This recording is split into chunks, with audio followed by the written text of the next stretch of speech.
y comenzamos a grabar la sesión de hoy. Hoy estamos entonces a 10 de abril de 2024, física biológica, después de 8 de abril, día del eclipse total de sol visible en territorio mexicano, en el norte del territorio mexicano, comenzando por las costas de Sinaloa, del sur de Sinaloa, porque Sinaloa es largo. Por ejemplo, no se vio en Mochis, se vio en Mazatlán. Sí, Sinaloa está largo. No sé cuál es la longitud de la costa del estado de Sinaloa. Nunca he ido a Sinaloa. Lo más al norte que he estado, así, tocando tierra, por viaje por tierra, ha sido Nayarit. Y ha sido eso en Nayarit. Y fue de paso porque en realidad iba yo a Puerto Vallarta. Entonces llegué a Puerto Vallarta por carretera. Sí conozco Tijuana, pero llegué en avión. Entonces uno no conoce viajando en avión. Viajando en avión es la peor manera de viajar para conocer. Porque es casi como el Scotty vimos de Viaje a las Estrellas. Star Trek. ¿Cómo pasaron de la nave espacial al planeta que iban a visitar y de regreso? En los primeros episodios, como no sabían cómo, no se había ocurrido a Jim Roddenberry cómo explorar los planetas una vez que llegaba la Enterprise al lugar que iba a explorar. ¿Cómo le hacemos? Pues en una navecita que baje. Hicieron una navecita así con una cabina, ahí viajaban y aterrizaban y despegaban. Ya después se dieron cuenta que era un gorro con la cosa esa. Está en un museo la navecita. No funciona, por supuesto, nada más es utilería. Y entonces cuando se les ocurrió el teletransportador, el Scotty vimos, Scotty súbenos o bájanos, se lo decía en español. El cual se le ocurrió a Jim Roddenberry con alguna idea basada en ciencia. Star Trek sí es una buena producción a la que podemos ubicar en el contexto de la ciencia ficción, no como Star Wars. Star Wars no es ciencia ficción. Son vaqueros o caballeros medievales en el espacio. Pero así, ciencia ficción no es. Ya después quizá vamos a abordar un poquito lo que justificó o la idea con la que justificó Jim Roddenberry el Scotty-Vimos. Bueno, como uno viaja en avión es parecido, porque uno parte de un punto en tierra y termina en otro punto en tierra sin pasar por la tierra intermedia. ¿Sí? Vamos, uno viaja por el aire o el espacio aéreo, no por el espacio terrestre. Entonces casi a uno lo suben y a uno lo bajan, como dicen más en español, súbenos y bájanos. Entonces esto nada más para comentar que no conozco el estado de Sinaloa afortunadamente, pero por ahí fue donde, fue en primer lugar el territorio mexicano donde se pudo ver el sol completamente cubierto por la luna. ¿Sí? El disco solar aparente cubierto por el disco lunar aparente a mediodía. O un poco antes de mediodía, fue como a las 11 horas local. ¿Sí? Aquí la mayor cobertura, donde no lo vimos totalmente cubierto el sol, fue alrededor de las 12 con 15 minutos más o menos. Alrededor de esa hora. A esa hora también se cubrió totalmente el disco solar, por ejemplo en Durango y en Coahuila. Con unos minutos de diferencia porque la Tierra está rotando, la Luna se está moviendo sobre la superficie de la Tierra y eso hace que la sombra de la Luna se vaya proyectando sobre alguna franja del territorio. Esa franja comenzó en territorio mexicano al sur de Mazatlán, ni siquiera en las playas de Mazatlán, un poquito al sur de Mazatlán. Aún así, en el mero puerto de Mazatlán, en las playas se vio completamente cubierto el disco solar.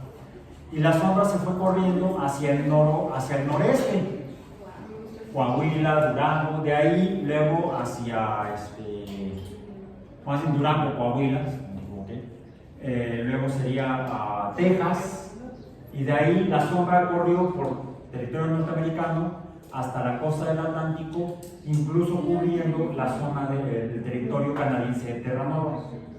Entonces pasó por 3 continentes, la sombra de la luna proyectada sobre la Tierra, la sombra de la luz, de la luz del sol. Bueno, eso fue antier, el 8 de abril. Que les digo que fui a dar una charla sobre ¿afectan los eclipses solares a los organismos? Pues sí, porque se oscurece tanto donde cae la sombra que parece de noche. Como disminuye la cantidad de luz, que es la que produce el calor finalmente en la superficie de la Tierra, y la semana pasada hablamos de termodinámica, pues la superficie de la Tierra se deja de calentar por unos minutos, y eso provoca que se empiece a enfriar, ¿sí? Disminuye la temperatura, y eso provoca, vimos que dependiendo de la temperatura aumenta el volumen que ocupa un gas. Por ejemplo, el vapor de agua, lo vimos. Al aumentar la temperatura ocupa un mayor volumen. Y eso provoca entonces que el gas, el aire que se calienta al expandirse, pues empuje el aire que está junto. Esa es la causa del viento. Bueno, esa es una de las causas del viento en la superficie de la Tierra. Los cambios en la temperatura del aire, de los gases que forman la atmósfera, debido a los cambios en la temperatura en la superficie de la Tierra. Hay otros factores que también, térmicos, producto de la iluminación solar, que también provocan los cambios en las masas gaseosas de la atmósfera y por lo tanto también contribuyen a generar las corrientes de gases o de aire que son el viento. ¿Sí? Es difusión, vivimos el concepto de difusión, de masas de aire de donde hay mucho aire concentrado a donde el aire está menos concentrado. No sé si se dieron cuenta antier que a la hora de mayor cobertura, incluso aquí en la Ciudad de México, fue tal la cobertura de la luz del sol, cerca del 80%, entre un 75 y un 80% de la luz del sol que dejó de llegar a donde estaba cubriendo la sombra de la luna, que sí llegó a provocar este fenómeno de cambio en la densidad del aire por diferencias en la temperatura, y no sé si dieron cuenta que se empezó a producir viento. Y se sintió un poco aquí la disminución de la temperatura e incluso el viento se sopló. Yo lo pude percibir allá en el Parque de Xochimilco, que fue donde me pidieron que diera una charla. Te digo, cuando iba yo llegando, pues vi gente que estaba sentada así, recibiendo las energías del universo y la buena vibra y las vibraciones. ¿Qué tiene que ver con nuestro tema de hoy? Nuestro tema de hoy se relaciona con algo que quizá ya vimos, digo yo.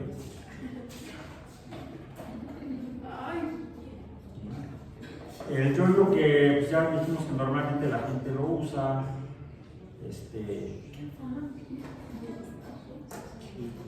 para que el yo-yo baje. ¿Por qué baja? Por la gravedad. ¿Sí? Y de hecho, Newton podría explicar por qué sube. ¿Sí? Debería continuar, pero el mismo cordón que lo detiene hace que la cantidad de movimiento se conserve y que eso regrese. Incluso tiende a regresar aunque yo no lo jale. Fíjense. Y es más, regresa hasta arriba. Dejo la mano quieta y el yo-yo regresa por conservación del movimiento, por momento. El momento se conserva. Entonces, el yo-yo nos demuestra que existe la ley que es aplicable, ¿no? De ahí parte la termodinámica, que es la conservación del movimiento. Como hay cambio en la velocidad, o sea, aquí es una velocidad positiva hacia abajo, llega a cero y luego tiene una velocidad negativa hacia arriba. Si ponemos el sistema, el sistema de referencia de esta manera, y entonces esto se puede explicar mediante la mecánica. Pero también vimos que como cambia la velocidad y el yo-yo tiene masa, entonces hay manifestación de fuerzas. De hecho, son fuerzas que finalmente provocan que baje la fuerza de gravedad, y el cambio de velocidad, producto de la conservación del movimiento, es la que provoca la fuerza para que regrese, la fuerza opuesta a la gravedad. multiplicada esa fuerza por ese cambio de velocidad o aceleración de positivo a negativo, o de positivo a cero, o de cero a negativo, dependiendo de cómo pongamos el sistema de referencia, puede ser negativo, cero, cero positivo. Hay aceleración, una masa acelerada, entonces aquí hay implícita una fuerza que podríamos calcular. Como la fuerza es la que provoca que el yo-yo finalmente baje o suba, esas fuerzas están generando trabajo. Que el trabajo es igual al producto de la masa por la aceleración, o sea, la fuerza, por la distancia que recorre para abajo y para arriba. Entonces hay un trabajo positivo y un trabajo negativo. Y toda fuerza que produce trabajo es energía. Yo no sé qué energía estaban captando los vestidos de blanco. Bueno, este de hecho es un fenómeno que se repite. Es más, ahí va. Bueno, recordamos que también hablamos que existe ese concepto, esa cosa que existe en el universo que se llama entropía, que parte de la energía permite que el yo baje y suba, pero si yo lo dejo así nada más, vemos que dependiendo de cómo baje, va a subir y quizá no llegue a estar acá. ¿Por qué? Porque hay una energía no útil. La energía útil es la que ayuda o es usada para que el yo baje y para que el yo suba. Y en algunas circunstancias hay una pequeña diferencia de energía, de trabajo que no alcanzó a realizar porque no llegó al punto de partida. A veces podemos observar que toda la energía que puede hacer que el yo-yo caiga, no toda la energía se usa finalmente para que el yo-yo regrese. De hecho, por eso que tengo yo que aplicar una fuerza en el sentido correspondiente para que el yo-yo finalmente regrese a mi mano. Y bueno, ahí de entrada se baja medio chueco. Y cada que yo muevo la mano estoy haciendo un trabajo, una fuerza que provoque el cambio de posición, la distancia de la masa del yo-yo, un trabajo, por tanto, energía para que el yo-yo regrese a donde yo quiero que esté. ¿Bien? Eso en cuanto a la termodinámica, o sea, la energía implicada en el movimiento del yo-yo.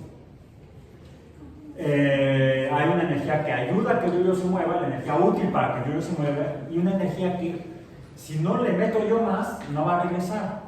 Esa dijimos que está relacionada con el concepto de entropía, que es energía no utilizable, en términos simples, simplificados.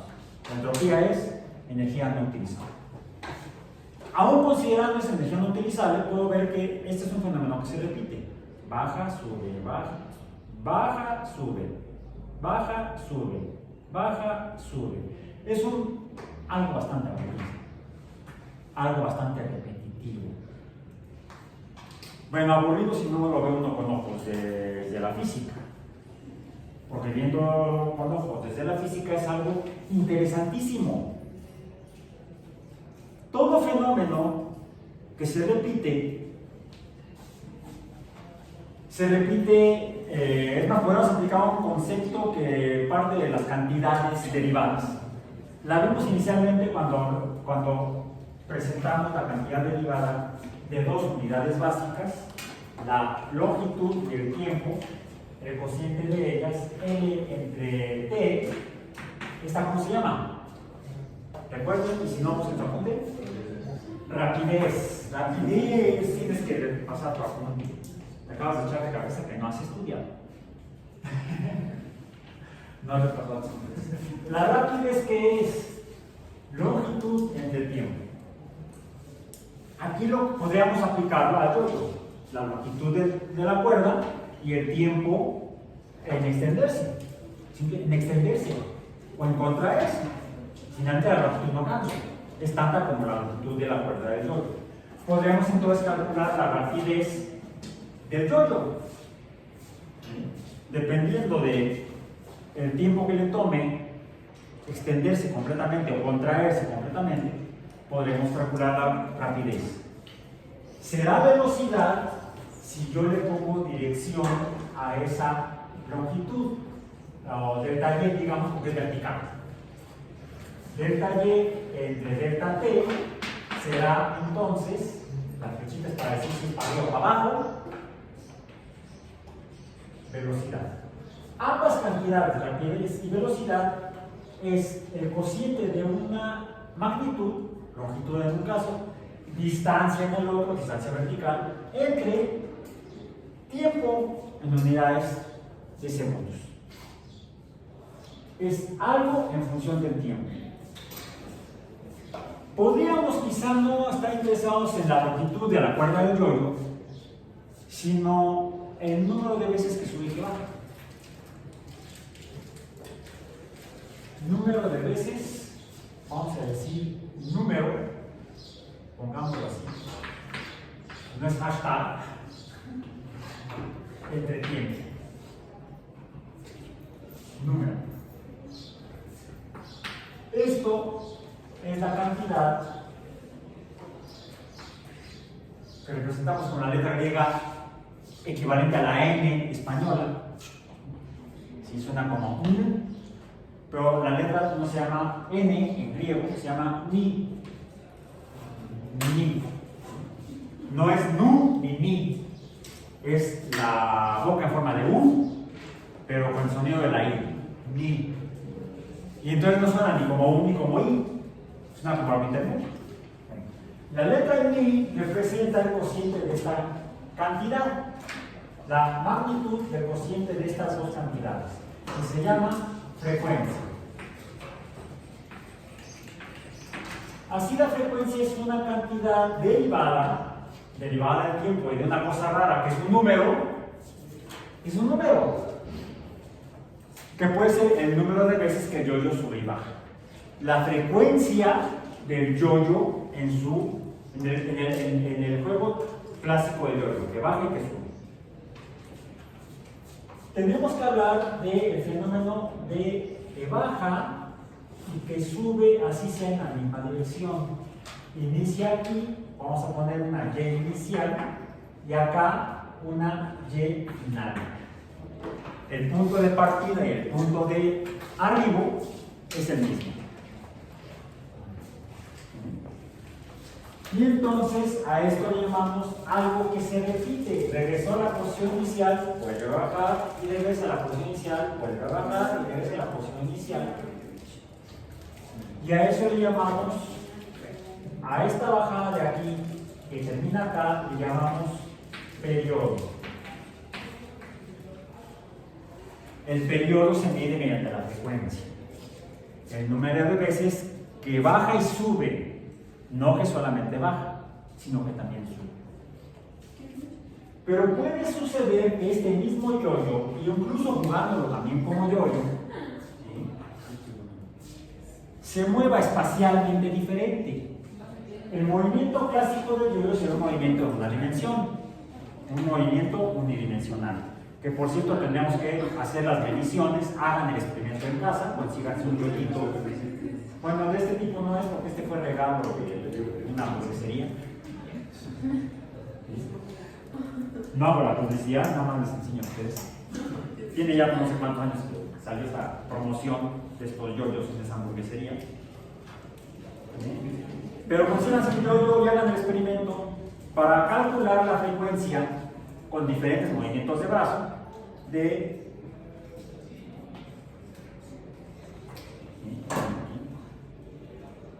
son frecuencias diferentes, ¿no?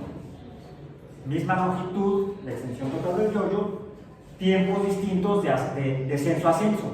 Descenso-ascenso es el periodo completo, no solamente descenso, no solamente ascenso, sino el regreso al punto de partida. Eso sería el periodo. El periodo es el fenómeno de movimiento que puede ser en una dimensión, pero en dos sentidos, hacia abajo y hacia arriba. Hacia abajo y hacia arriba sería el periodo completo. Hacia abajo sería medio periodo, hacia arriba sería medio periodo, dos medios periodos me dan un periodo completo. Pero ese sería el juego más simple del yoyo, pero también hay otro que es este. ¿Cómo se llama? La vuelta al mundo. ¿Sí? ¿Por qué la vuelta al mundo? Porque es un movimiento que pretende ser circular. como cuando alguien toma un avión y se sube y trata de darle la vuelta completa a los 40,000 kilómetros, que nunca se ha hecho. Pero ¿cómo? Ya dijeron que volaba alrededor del mundo. Sí, pero no lo hicieron sobre el Ecuador. Lo han hecho haciendo trampa, principalmente al norte del Ecuador, donde es más seguro, porque es donde hay más masa terrestre. En caso de que tengas que aterrizar, hay más donde aterrizar y te vas por el hemisferio sur, donde nada más está parte del cono de Sudamérica, ¿no? De Argentina, Chile, Perú y ahorita con Milenio, aquí está muy difícil aterrizar. Bueno, a lo mejor puedes aterrizar, pero ahora no puedes despegar. Dicen, Raúl, no te metas en política.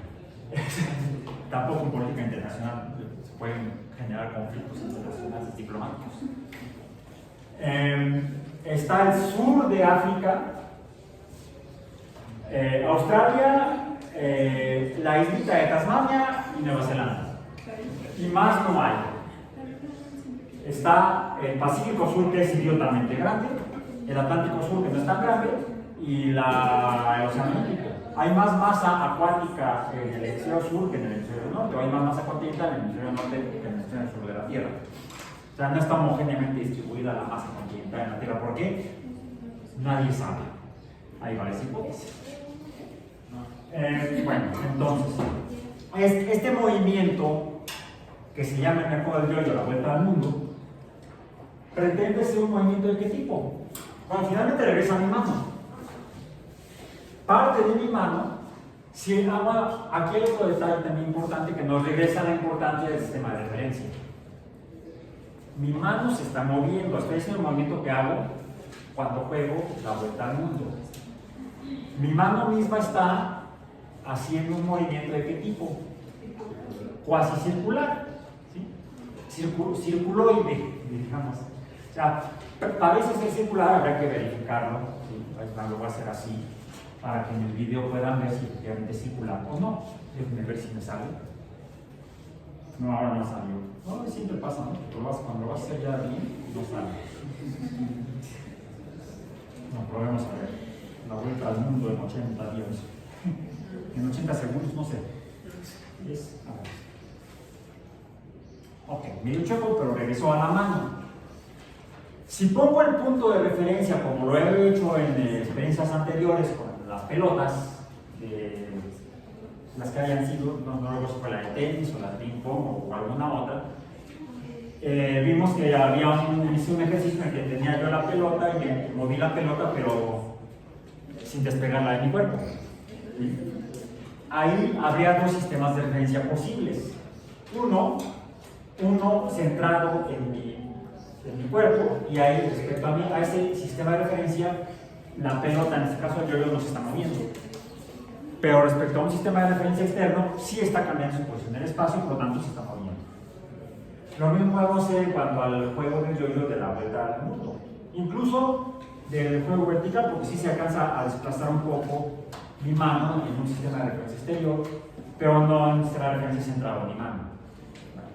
En el movimiento de la vuelta al mundo, si ubico el sistema de referencia, el centro, por ejemplo, en mi mano, pues puedo entonces referirme al cambio de posición del yo-yo para esta interpretación de qué tipo de fenómeno sería. Es otro fenómeno periódico, en el cual lo que estamos teniendo es, vamos a ponerlo aquí, vamos a llamarle X inicial, nada más por una cantidad cualquiera, en la cual,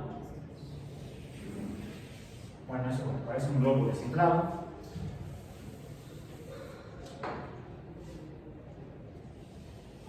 Ahí está un poco más parecido a lo que sería un círculo. Si la trayectoria o lo que dibuja de camino en el espacio, en un sistema de referencia, del punto inicial aquí al punto final, aquí mismo, tenemos entonces un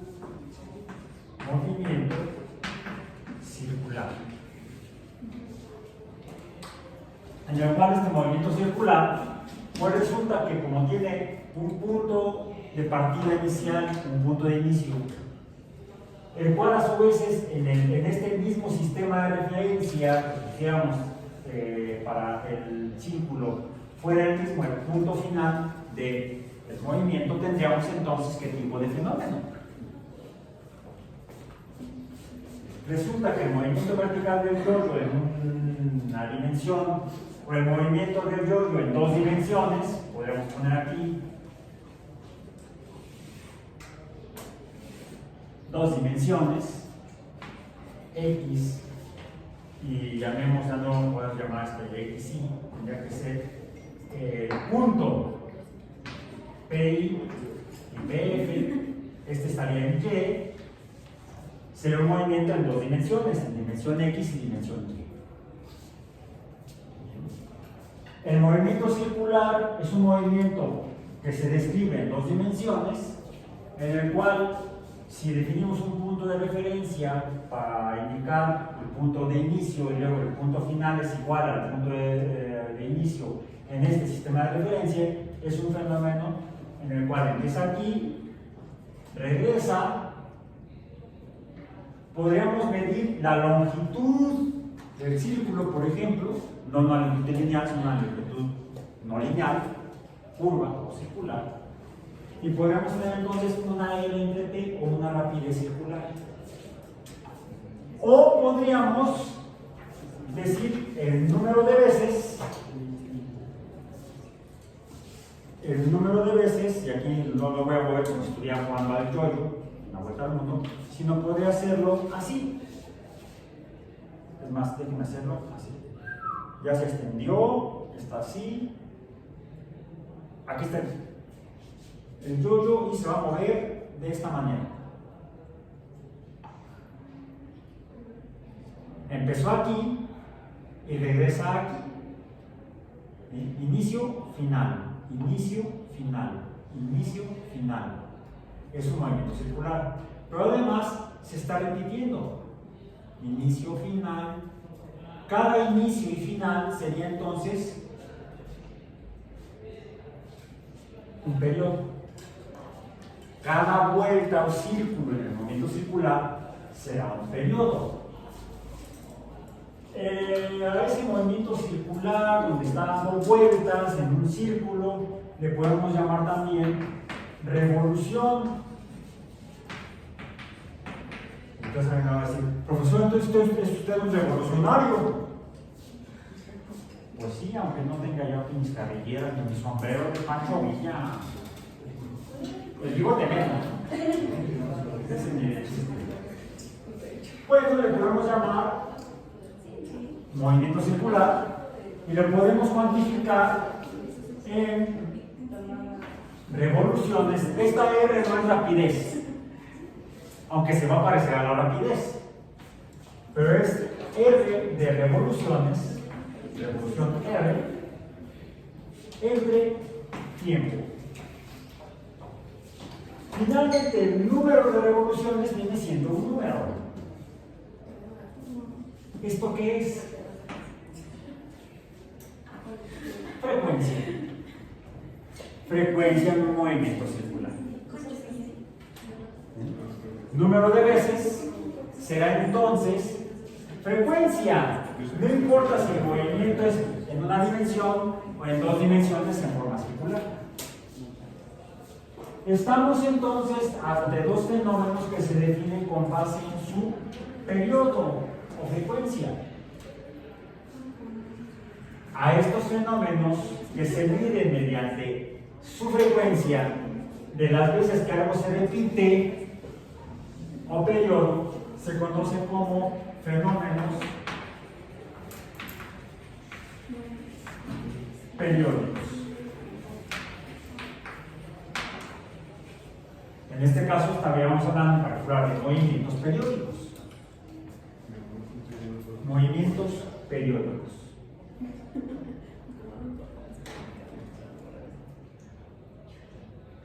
¿Cómo podemos cuantificarlos? Hay diferentes maneras. Podemos cuantificarlos de la manera más simple mediante el número de frecuencia. Y vamos a encontrar, por ejemplo, que tiene que ser extendido. En el caso del movimiento del yo-yo tradicional, el movimiento vertical, pues pareciera que no hay mucho que cuantificar o estudiar o entender de los números que saquemos, ¿no? ¿Qué sería? ¿Cuál sería la frecuencia? Pues el número de veces que sube y baja por unidad de tiempo. Pero también puede variar en función de la rapidez. Ahora tendríamos que hacer la rapidez midiendo la longitud total, la longitud desde que parte, llega a la extensión máxima y regresa al punto de partida. Tenemos que sumar estas dos longitudes.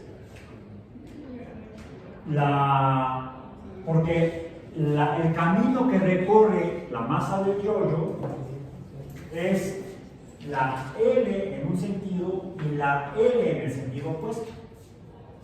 Lo que entonces esto no lo cambia, dado que estamos poniendo un signo, entonces aquí tendríamos una delta Y. Pero una positiva más una negativa nos daría cero. Es algo particular del movimiento de algo que sube y que baja. Alguien puede decir, ¿cuál fue la distancia recorrida? Desde ese punto de vista sería cero.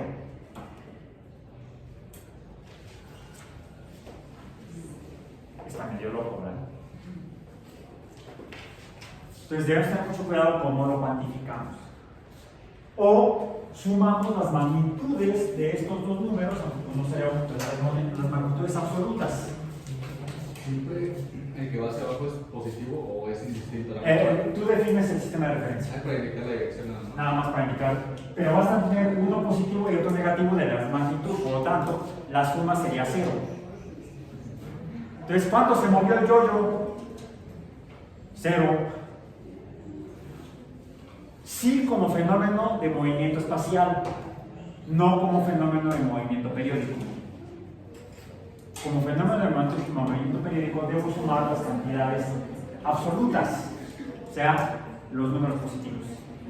¿Qué es la cantidad, el valor absoluto de un número? El valor positivo de un número. Supongamos que es 90 centímetros. El valor absoluto de más 90 es 90, el valor absoluto de menos 90 es más 90. Entonces, la longitud, la delta Y total será para el efecto del movimiento periódico de 180 centímetros o 1 metro con 80 centímetros, 1.8 metros. Estoy aproximando, la verdad no sé ni cuánto medir, nunca he medido el cordón del cuello. Pero para la actividad que hagan ustedes en casa, midan siempre. Aquí recuerden, aquí exactamente estamos contra para la clase, contra el tiempo. Y ya nada, me quedan como 23 minutos. Menos, no si más, 24. Ok. Bueno, entonces es que este reloj se adelanta. Se adelanta. Bien, esto es en cuanto al movimiento tradicional del yo-yo o el vertical. ¿Sí?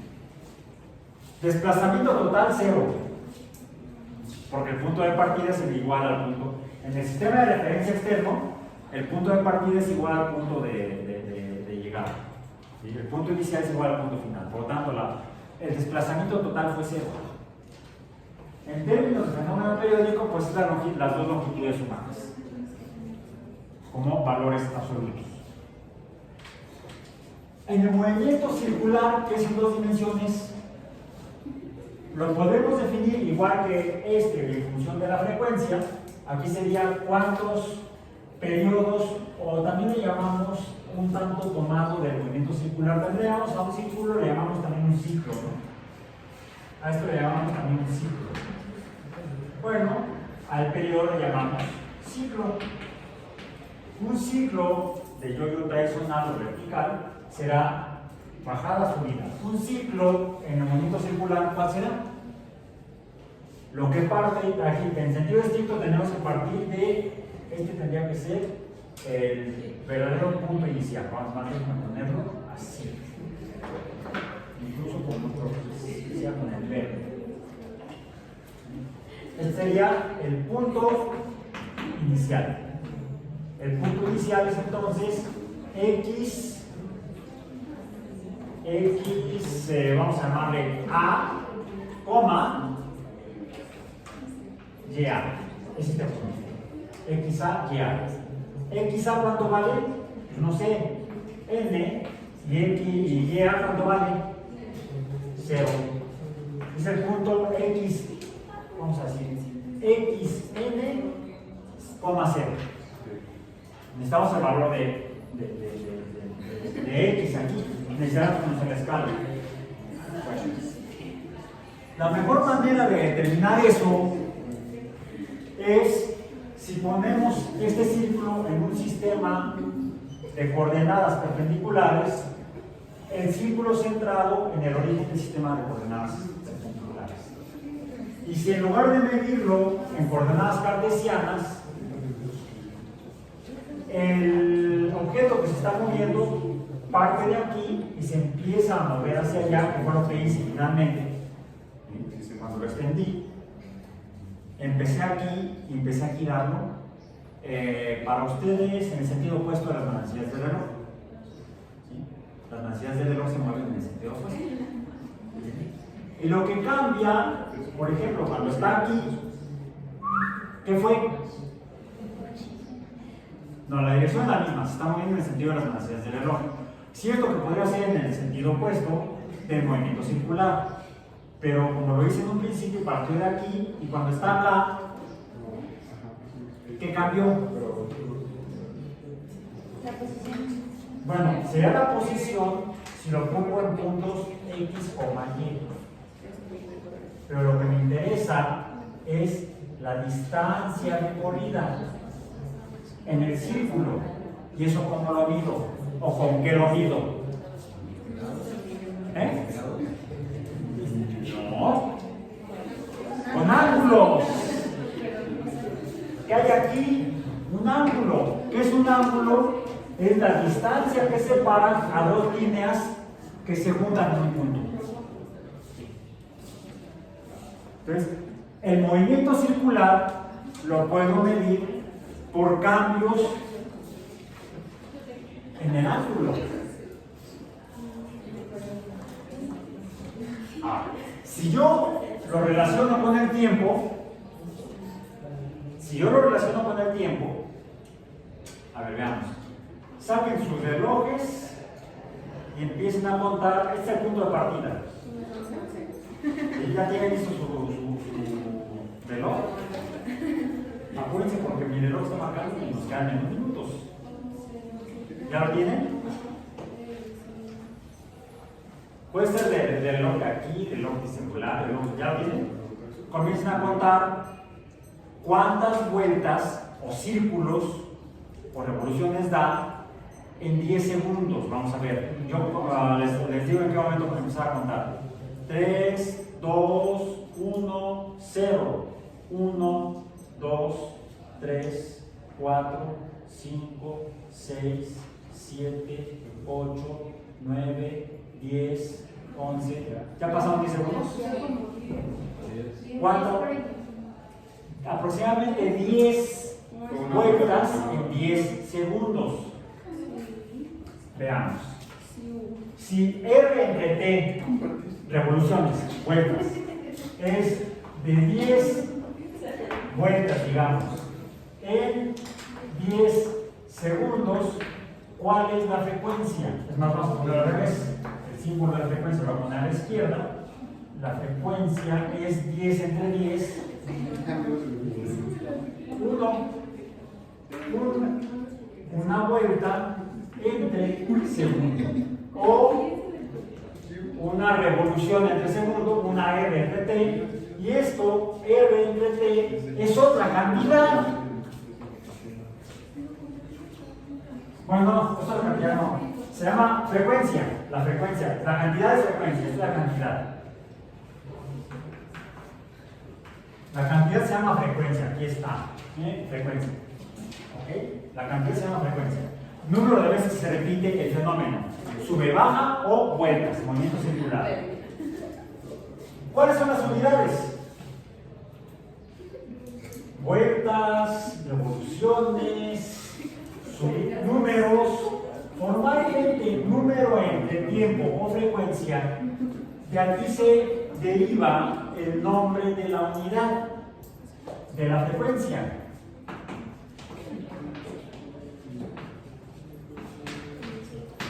Hertz. H-E-R-T-Z. Hertz. Lo abreviamos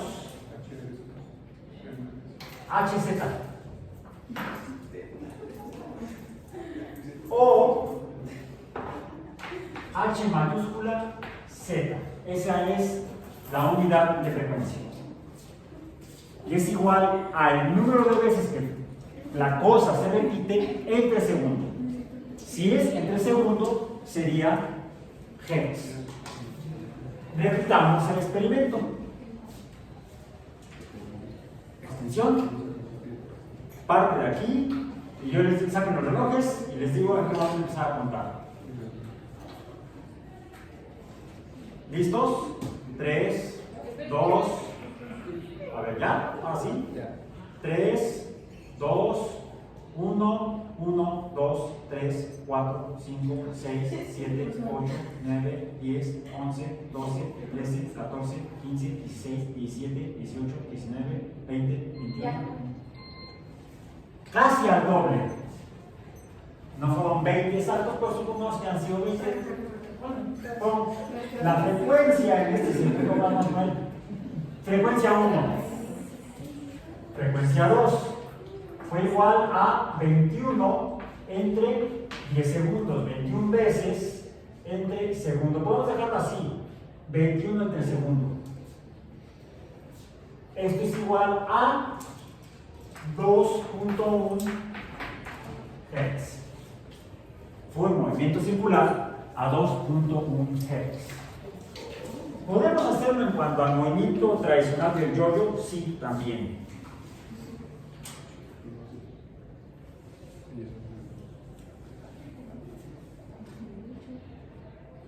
También podemos hacerlo en cuanto al movimiento tradicional del yo-yo.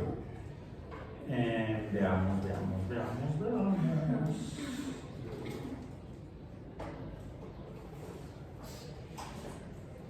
1, 2, 3. A ver, vamos.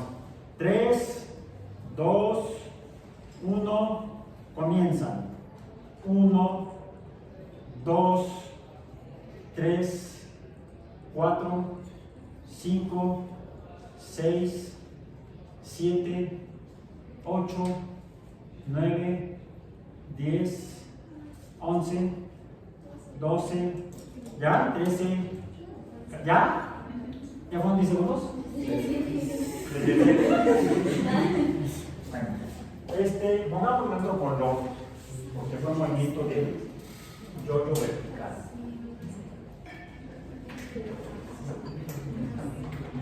A ver, fue entonces frecuencia 1. ¿Cuánto fue? ¿Cuánto? 7 entre 10 segundos. Esto fue entonces 0.7 Hz. ¿Ok? Hagamos otra vez el experimento. Vamos a ver si me sale en esta ocasión. ¿Listos? En 3, 2, 1, lo voy a hacer. Ahora sí usamos una. A ver, va a entenderlo. En 3, 2, 1, 0. 4, 5. Vamos, fueron 4. ¿Cuánto tiempo? 4 de 2. Esta es más difícil de hacer el experimento. 4 entre. ¿Cuánto? No, ya. Entre 7 segundos. Entre 7. ¿Esto cuánto es? 4 entre 7. ¿Cuánto? Es una fracción. Como este es 7 décimos. 0.57. Es todo bien chueco el experimento. Pero yo traté de moverlo mayor número de veces con unidad de tiempo. Vamos a ver si me sale así. O va a ser un poco difícil Comparemos mejor nada más ahorita sin hacerlo cuantitativo, así sin contar los números, sino cualitativo, que es semi-cuantitativo. ¿Sí? Fíjense y traten de interpretar el tiempo que tarda en subir y bajar. En las transformas en las que lo voy a hacer para que comparen. Va la primera. ¿Sí? Va la segunda. ¡Au! ¿Fue igual? ¿Cómo fue? El tiempo que tardó en subir y bajar, digamos que lo que manipulé fue esto, ¿sí? O intenté comparar eso, el tiempo fue menor, ¿sí? La longitud fue la misma. La diferencia fue el tiempo más grande, no pasa nada, tiempo más pequeño, ahora si la tiene a la mano, porque igual me dolió. ¿Cuál fue la diferencia? La magnitud de, vamos a decir, de la frecuencia. Menor frecuencia, mayor frecuencia. Es más, oigan.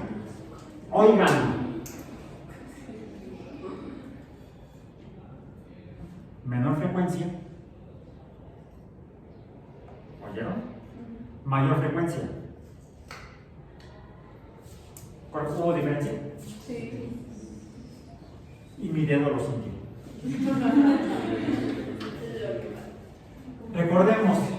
Recordando de la mecánica de la termodinámica. Tenemos el concepto de trabajo. El trabajo es masa entre tiempo por distancia, delta X. O sea, fuerza. No tengo más, es velocidad. Sí es velocidad. Sería. Por masa, sí, ya. Es masa por velocidad entre tiempo. ¿Eso qué es? Velocidad entre tiempo es aceleración. Multiplicada la aceleración por la masa, que es fuerza. Es otra forma de escribir el trabajo, donde se hace evidente la presencia de la masa, de la masa. O sea, esto es fuerza. ¿Y esto que dijimos que es? Energía. Bien. Ahora, cuando el yo-yo subió y bajó en mayor tiempo, la velocidad fue menor. ¿Cómo es este producto cociente? Cuando en cambio hago que suba y baje más rápido, la velocidad es mayor. ¿Cómo es este producto? Mayor. Si la velocidad es grande, la fuerza es grande. Por lo tanto, la energía es grande. Si la velocidad es menor, para una masa constante, como la yo-yo no cambia, la masa del yo-yo, entonces la fuerza es menor. ¿Cómo es la energía? Incluso en un tiempo más pequeño, porque sube y baja más rápido.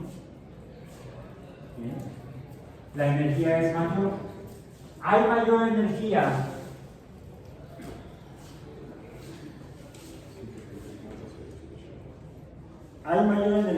en este movimiento. En este movimiento, bueno, ya ni siquiera regresó, porque no salió chocando. Hay mayor energía y lo escuchamos cuando la velocidad es grande, la velocidad de la masa es grande.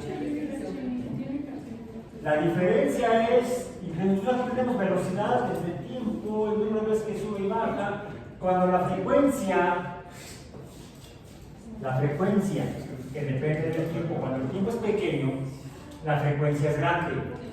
Cuando el tiempo es grande, la frecuencia es pequeña. Lo que nos está diciendo aquí es que la frecuencia y el tiempo son inversamente proporcionales. Por eso, a tiempos grandes, la frecuencia es menor, es pequeña, y por lo tanto, la energía sería menor a la que veríamos o mediríamos un movimiento donde el tiempo es más pequeño, por lo tanto la frecuencia es más grande. Si el tiempo que tarda en subir y bajar es pequeño, la frecuencia del fenómeno periódico es grande. Y entonces, ¿cómo va a ser la energía comparada con un fenómeno de frecuencia en el cual el tiempo sea más grande? Va a ser mayor conforme el movimiento se repita con mayor frecuencia. Cuando la frecuencia en Hertz es más grande, la energía del fenómeno de movimiento periódico será más grande. Eso lo escuchamos en el caso del movimiento vertical del yo-yo.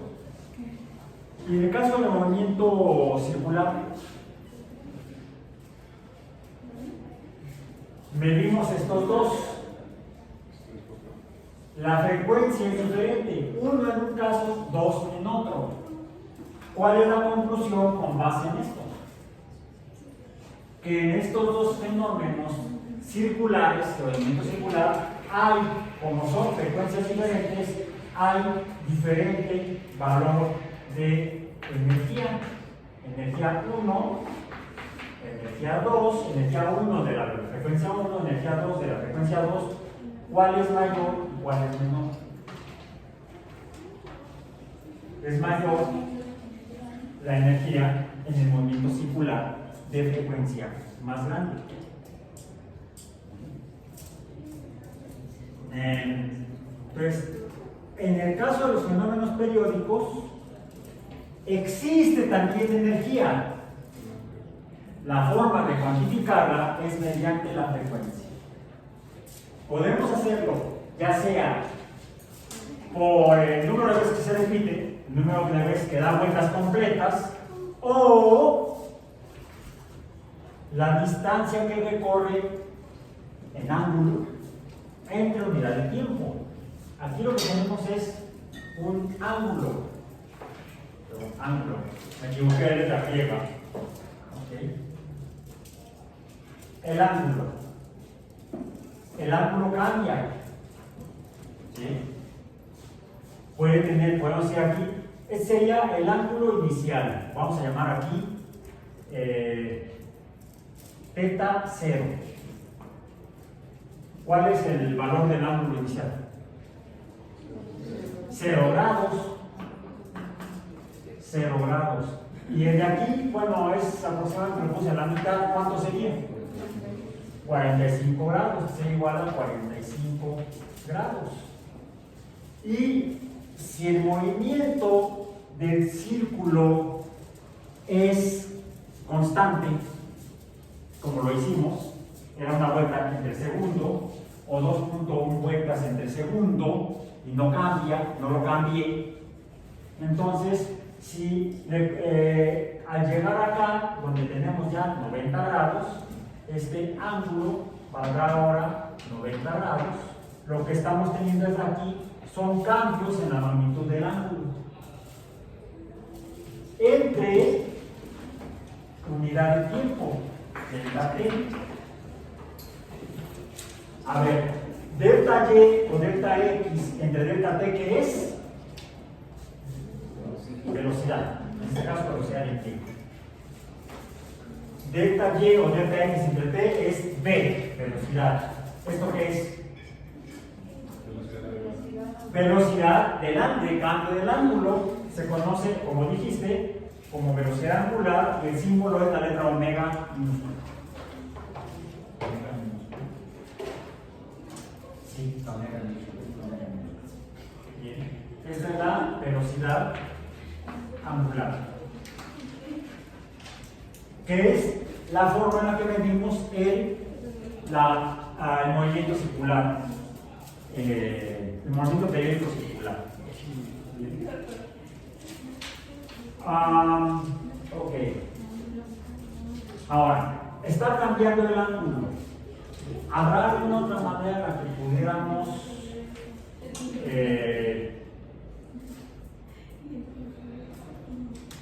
pudiéramos medirlo. Y voy a usar el gis azul aquí. Fíjense, estoy hablando de esta distancia, que aquí llega a este punto. Este punto tendrá aquí, en el caso de X, tendrá este valor XN acá. ¿Sí? Esta magnitud, bueno, aquí sería X, ¿correcto? Acá corresponde a un valor en Y. En Y sería YN. ¿Cuánto mide YN aquí? ¿Cuánto mide YN? ¿Cuál es el valor de Y azul? ¿Cuánto vale Y?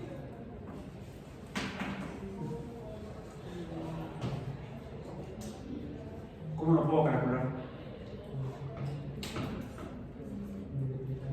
¿Cómo?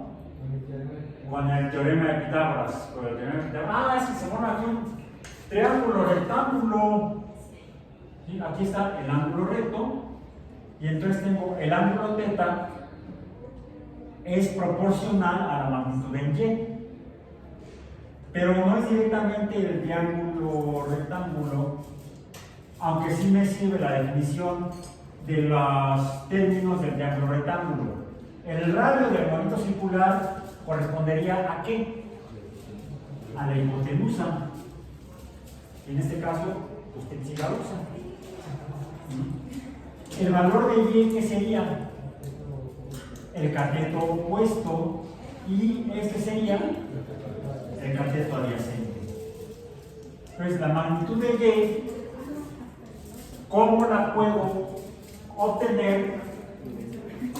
¿O cómo puedo obtener la magnitud del cateto opuesto con base en el ángulo? Mediante las funciones trigonométricas que se derivan del teorema de Pitágoras, que son la relación de las magnitudes de los tres lados de un triángulo rectángulo. Recordemos, en el caso del teorema de Pitágoras, el triángulo rectángulo nos dice que el valor de H será igual a ¿qué? La suma del cuadrado de los... El valor de H será igual a la suma del cuadrado de los catetos, que sea, vamos a decir, A cuadrada más O cuadrado. ¿Sí? ¿Es así? La raíz cuadrada, porque sería, esta suma es igual al cuadrado de H. ¿Sí? Entonces, para no escribir el H al cuadrado, mejor obtenemos la raíz cuadrada de H, nos queda H, y entonces tenemos que obtener la raíz cuadrada de la suma de estos dos cuadrados. Bueno, este es el teorema de Pitágoras. TP, que por cierto no es original de Pitágoras. Como 2000 años antes ya lo conocían los asirios. ¿Sí? ¿Cómo que construyeron Uruk o Babilonia? Babel, ¿sí? La construyeron con base en matemáticas. Y con estas matemáticas, además, hacían pirámides y construcciones más grandes. O de diferentes tipos. Ok. Con base en esto, puedo encontrar que existe una relación del ángulo conforme cambian los valores de A y de O. Es decir, puedo encontrar los cocientes de A entre O, de A entre H y de O entre H. ¿Sí? ¿Y estas qué son? ¿Cómo cambia el ángulo dependiendo de estos tres cocientes? Como el ángulo θ está en función de estos tres, a esta relación de este valor angular, este valor numérico dependiente de estos tres cocientes, le llamamos funciones ¿qué? Trigonométricas.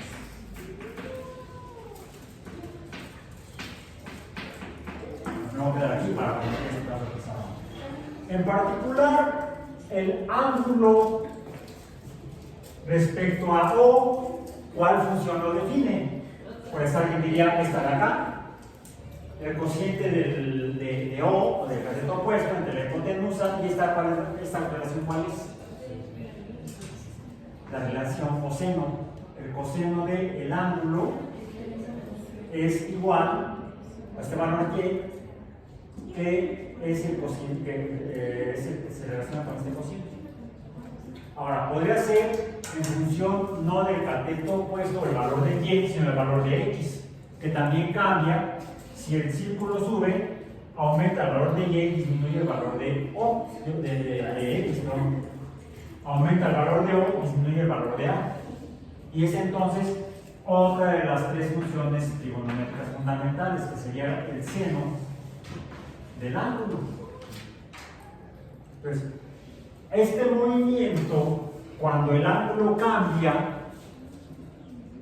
lo puedo determinar mediante las funciones trigonométricas, pero entonces lo que debo graficar ya no es O y A, O sería Y, A sería X, ya la gráfica no es la de X contra Y o de Y contra X, sino del valor del ángulo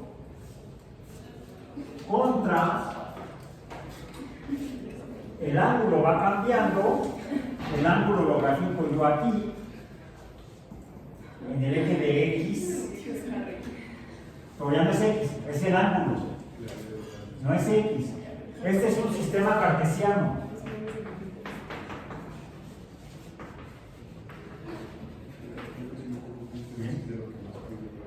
Porque es XY.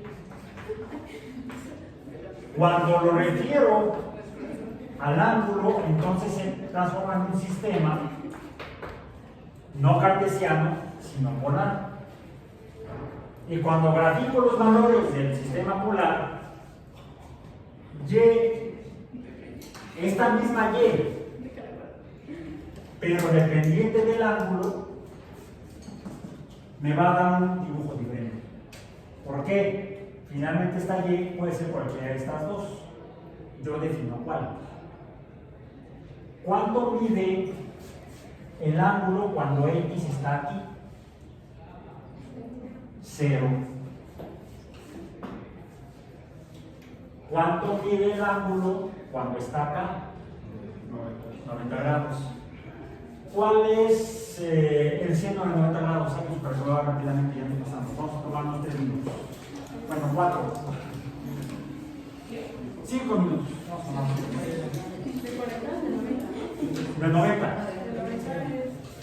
Fíjense que esté en grados su calculadora. Esté en grados, porque hay dos formas de medir los ángulos. Dos unidades. Una serían los grados y otra serían los radianes, que son fracciones o múltiplos de pi. Seno de 90 grados. ¿Cuánto? 1. Pongamos que aquí es 1. 1. ¿Cuánto sería de la vuelta? Del periodo. No. Un cuarto de vuelta nada más. Media vuelta, 3/4, vuelta completa. ¿Ok? Aquí sería, vamos a decir, un cuarto de vuelta. Bueno, en ángulo, en valor angular no sería un cuarto, sería 90 grados. Aquí sería 90 grados. El ángulo en grados. 90 grados. El doble sería, ¿cuánto sería el doble? Media vuelta. 180. 3/4 de vuelta. 270, vuelta completa, 180. Bien. Déjenme dibujar el azul. Ok. Así, 300. Eso me pasa cuando me acelero. Como ya me estoy tomando minutos de examen, estoy acelerando. 360. Okay. 90, un cuarto de vuelta, media vuelta, 180 grados. 3/4, 270, vuelta completa, 360.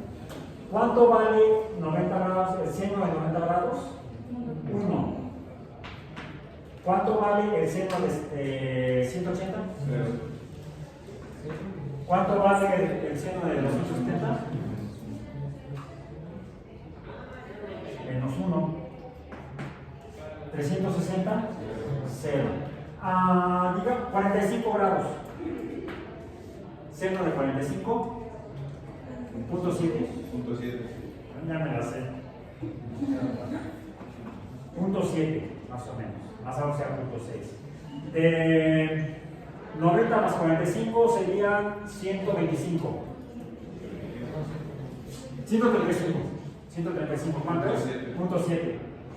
De 180 más 45 son 225. ¿Y cuánto es? Seno de menos punto 7. Menos punto 7. De 270 más 45 son 315. Menos punto 7. Menos punto 7. Ok. ¿Qué se dibuja?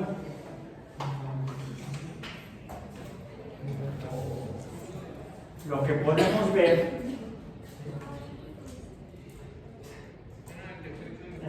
no exactamente, pues tendríamos que verlo. Fíjense, más así. Ahí está. ¿Qué pasa si aumento la frecuencia? Si la aumento más, va a ser el número de veces que sube y que baja. Se dibuja una onda, pero además pasa algo más interesante cuando esto es si el movimiento es circular uniforme. ¿Sí? En este caso, no estoy cambiando yo el movimiento directamente, pero ¿qué sucede si hago esto? ¿Se dieron cuenta qué pasó? Giro más rápido. Al acortar el radio del círculo. Lo mismo sucede aquí. Esto se llama amplitud. De aquí a acá sería un periodo. El número de veces que sube y que baja es la frecuencia. Cuando hago que dé vueltas más rápido, entonces va a suceder esto.